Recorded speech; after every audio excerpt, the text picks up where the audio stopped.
In a quiet field in Essex, England, a farmer once built a machine so strange that when his neighbors first saw it crawling over the horizon, some of them genuinely thought two tractors had crashed into each other. They were wrong.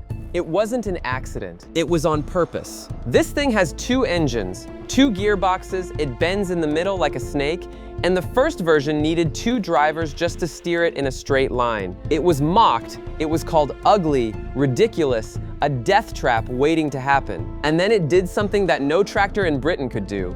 It outpulled every machine on the market, and one of these rusting oddities just sold at auction for over £80,000. So how did a tractor everyone laughed at become one of the most valuable, most legendary machines in farming history? To understand that, we have to go back to a problem that was quietly destroying British farms in the 1950s.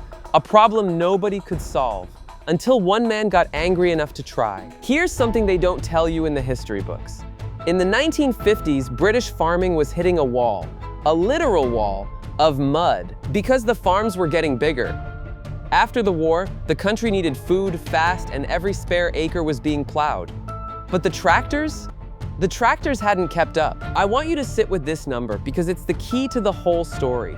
The biggest, most powerful farm tractor you could buy in Britain at the time made around 50 horsepower. And it only drove through two wheels. 50 horsepower, two-wheel drive, that's it. That's all you got. Now, here's the problem with that. On light, dry soil, fine. But on the heavy clay land of Essex, that sticky, waterlogged, boot-swallowing clay, those tractors would dig themselves into a hole and just sit there, spinning, screaming, going absolutely nowhere. You couldn't pull a big plow. The wheels just lost grip. So farmers were stuck pulling tiny two-furrow plows, basically scratching the surface when the land needed so much more. So what were the options? Well, there was one, crawler tractors. You know, the ones with caterpillar tracks like a tank? And yeah, they had grip, loads of grip. But here's the catch, and it's a brutal one. They were slow, painfully, agonizingly slow. And worse, you couldn't just drive them down the road to the next field. The tracks would tear the road apart. So moving a crawler between fields was an absolute nightmare. So picture being a farmer in 1957. You've got more land than ever. You've got mouths to feed and a deadline called weather. And your choices are a wheeled tractor that can't grip or a tracked one that can't move. The whole industry was stuck. The big manufacturers, Ford, Massey, all of them, they had no answer. Nobody had cracked it. Nobody, that is, except a farmer you've never heard of, a man named George Pryor. And George wasn't an engineer. He wasn't a scientist. He was just a farmer who was completely, utterly fed up. But what George was about to do in his own farmyard was so insane, so against the rules, that the big tractor companies would never have dared to try it. Want to know what it was? Hold that thought, because the answer is so simple, it's almost stupid. So George Pryor is standing in his yard, looking at his tractors, and he's doing the maths in his head. One tractor, 50 horsepower, not enough. And then he has the thought, the dangerous thought, the kind of thought that changes everything. What if I had two? Now stop, because anyone could think that. Anyone can say, I wish I had more power. That's easy. What makes George different is what he did next. He didn't wish. He didn't complain to a salesman. He went and got two Fordson Major tractors, and he decided he was going to physically join them together into one machine, double the engines, double the power, and this is the genius bit, double the driven wheels. Because if you've got two tractors linked up, suddenly all four wheels are pulling. Four-wheel drive, grip like nothing else on the market. So here's how he did it. He took both tractors and stripped the front wheels and front axles clean off. Gone. Now he's got two power units, each with just its big rear driving wheels. Then, between them, he bolted a heavy steel turntable, a pivot point, so the whole machine could bend in the middle to steer. And he ran hydraulic rams off it so the thing could actually turn. And it worked, sort of. He'd built a double-engined, four-wheel drive monster that could outpull anything in the county. But, and you knew there'd be a but, there was one enormous, glaring, almost comical problem with George's prototype. Remember, this thing was two tractors, two engines, two sets of controls, and George hadn't figured out how to link the controls together yet, which meant to drive it, you needed two people, one sitting on the front tractor, one sitting on the back, both steering, both working the throttle. At the same time, in perfect sync. Can you imagine trying to plow a dead straight line while you and your mate are basically yelling, "Left! No, my left," across a roaring, smoke-belching contraption? George himself later admitted the steering was crude. It was rough, it was a handful, it was barely controllable. But here's the thing that mattered. The concept was sound. The machine pulled like a beast. It gripped where others slipped. The idea was right. It was just rough around the edges. George knew he was onto something huge, but he also knew he couldn't fix it alone. So he took his Frankenstein tractor to a man whose name was about to become legend. And that's where this story goes, from a clever farm hack to a full-blown engineering revolution. The man George went to see ran a tractor dealership in a little place called Olting in Essex. The company was called Ernest Doe Sons, and they sold Fordson tractors, the exact machines George had been butchering in his yard. Now, you'd think a tractor dealer would take one look at this two-headed monstrosity and laugh George out of the building. They didn't, because Ernest Doe saw exactly what George saw. He saw the future. He saw a machine that could do what nothing else could. And crucially, he had the engineers to fix the one thing George couldn't, the two-driver problem. So Doe's team got to work, and what they came up with was genuinely brilliant. They figured out a way for one driver, sitting on the rear tractor, to control both machines at once. Here's how. They fitted the front tractor's controls with hydraulic slave cylinders. And on the rear tractor, where the single driver now sat, they put master cylinders.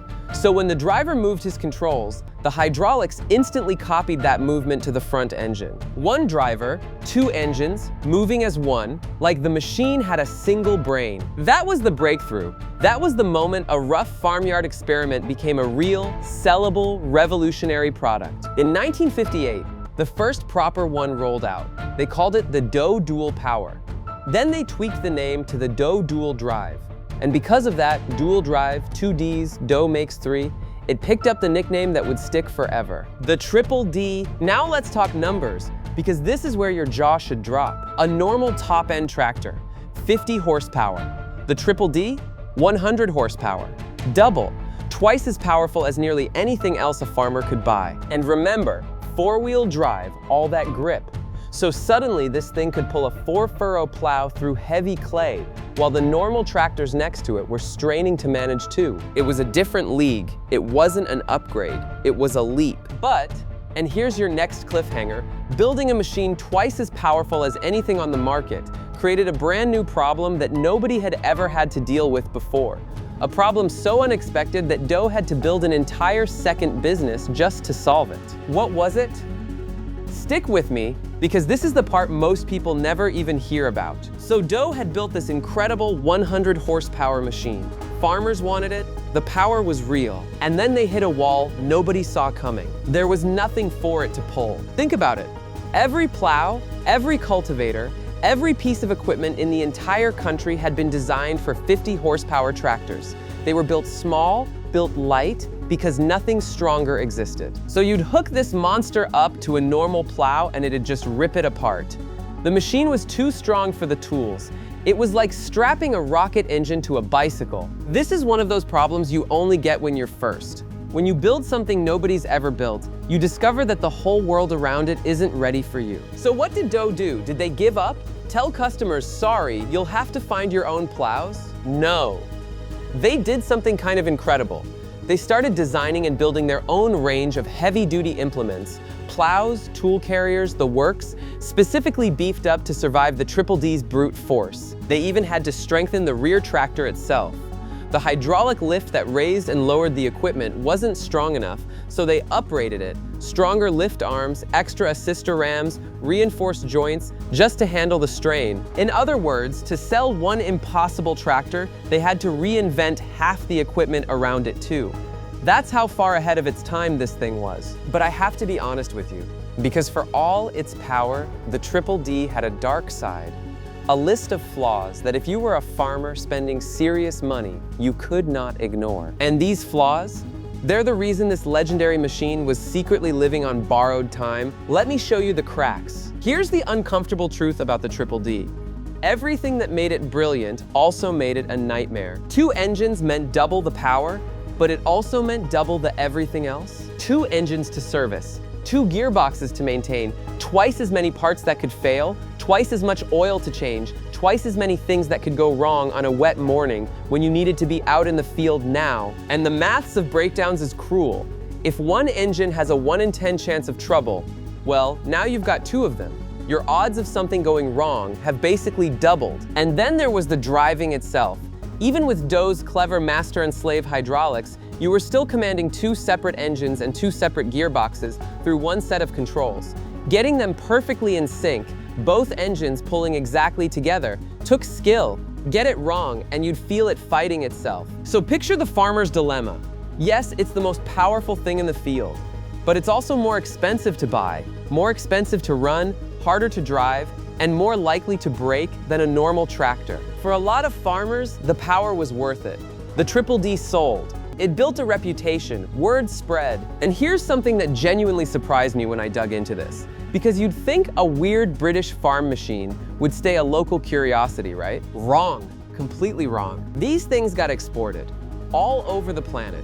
We're talking North America, South America, Africa, Scandinavia, Israel, and get this, even Russia. A double-engine tractor, dreamed up by a fed-up farmer in an Essex field, ended up working land on the other side of the world. The Triple D had gone global. So with demand growing, with the machine getting more famous by the year, Doe did the obvious thing. They made it bigger, more powerful, more extreme. And the numbers they hit next are honestly hard to believe. The original Triple D made 100 horsepower from 2 Fordson engines. Incredible for its day.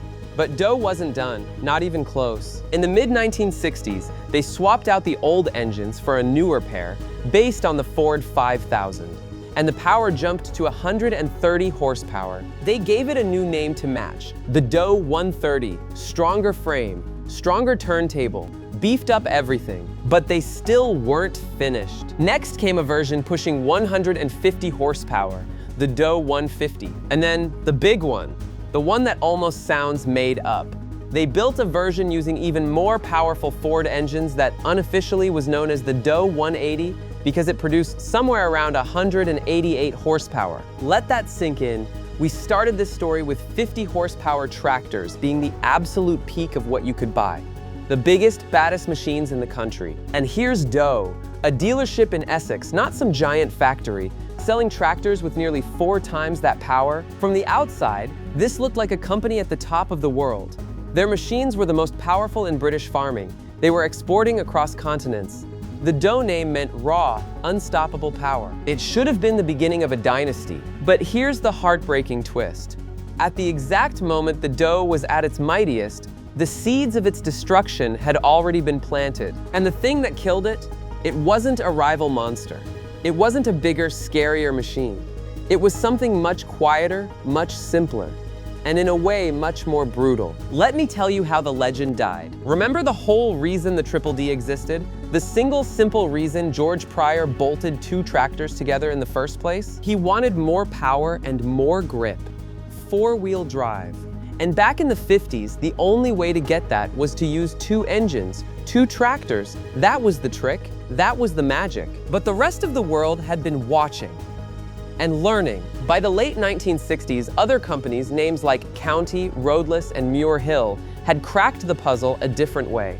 They figured out how to build a powerful 4-wheel drive tractor using just 1 engine. 1 body, 1 gearbox. And think about what that meant. All that power and grip the Doe offered, but with half the engines to maintain, half the gearboxes, half the breakdowns, easier to drive, cheaper to run, and usually cheaper to buy. Suddenly, the Doe's greatest strength, its 2 engines, became its greatest weakness. The very thing that made it special made it obsolete. Why would a farmer wrestle with 2 engines when one would do the same job for less money and less hassle? The answer, increasingly, was they wouldn't. The Doe got more expensive relative to the competition. Sales slowed, the orders dried up, And one by one, the reasons to buy this magnificent mad machine just evaporated. By the mid-1960s, the original Triple-D had run its course, and production gradually wound down. The last of the Doe tandem machines built in the early 1970s. In total, across every model, every version, the whole legendary run, it's believed that fewer than 500 of these machines were ever built. A tiny, tiny number. And just like that, the era of the double-engine tractor was over. The problem George Pryor had solved with brute, brilliant, two-headed force had been solved more elegantly by someone else. The Doe had been a bridge. A wild, smoke-belching bridge between an old world that couldn't make enough power and a new world that finally could. You'd think that's where the story ends.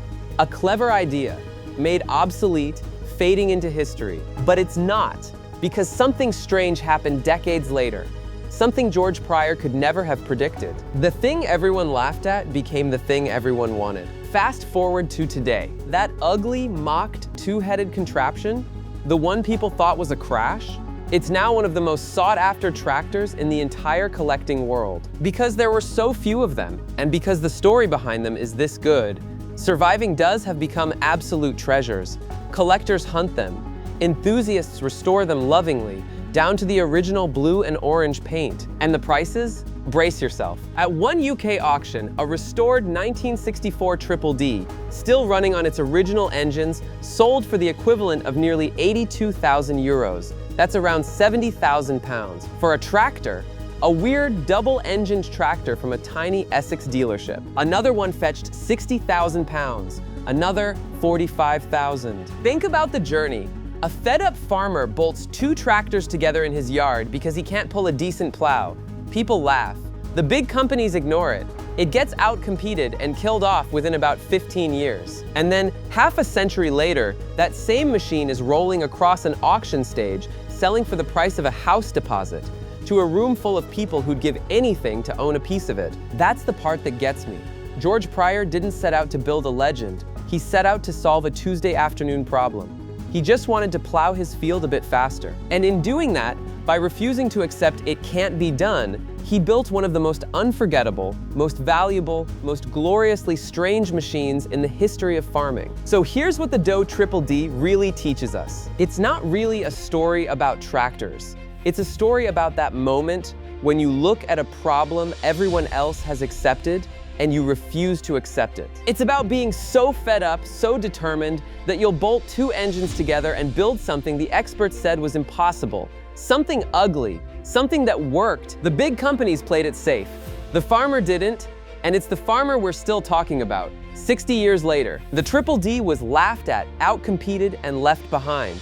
And yet it's immortal, because the best ideas don't always win by being perfect. Sometimes they win just by being brave enough to exist. If you made it this far, I've got a feeling you love this stuff as much as I do.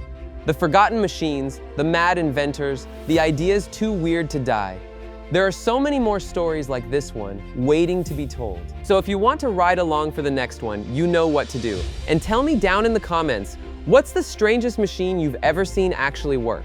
Because I read every single one, and the weirdest ones usually become the next video. I'll see you in the next field.